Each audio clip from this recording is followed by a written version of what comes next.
Përshëndetje të gjithëve, uroj të jeni sa më mirë. Sot do të shpjegojmë baresat e mbiemrave në gjermanisht, kur ka emri ein apo eine përpara dhe çfarë baresash merr mbiemri. Mbiemri ndryshon sipas gjinisë së emrit.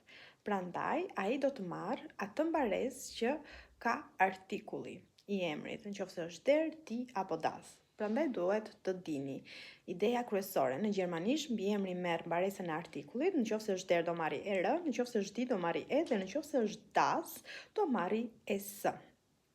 Prandaj duhet të dini paraprakisht në çfarë gjini është, për shembull nëse është ein, do jetë ka ein përpara, do jetë ose në gjini mashkullore ose asnjëanse dhe më pas sipas gjinisë. Nëse është për shembull ein man, është der man, prandaj do bëhet ein guter man, do marri erën e der.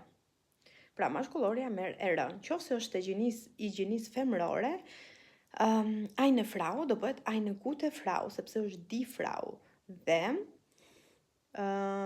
baresa në këtë rast është e, sepse është nga di, nga eja në fund e kësaj dis.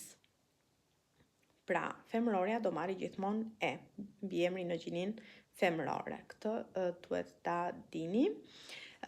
Dhe e fundit do të shpjegojmë mbiemrin apo mbaresën e mbiemrit në neutral. Kur është për shembull ein Auto dhe pastaj është me mbiemër ein gutes Auto, sepse është das Auto dhe mbaresa do jetë es. Gjithmonë kur është në gjinin neutrale do jetë es, mbaresa e mbiemrit. Në këtë rast kemi gutes.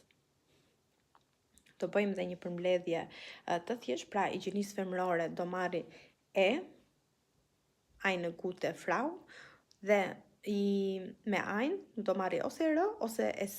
Nëse është i mashkullores do marri r, nëse është i neutralit, pra me das do të marri es. Pra mos mendom shumë. Provoj vetë këtë, ein Haus, eine Schule. Bëj pauzë dhe ndërkohë shiko zgjidhjet. Eine grosses Haus, sepse është das Haus, dhe eine kleine Schule, sepse është die Schule. Nëse të ndihmoj, ruaje videon dhe shkruaj mësoj në komente.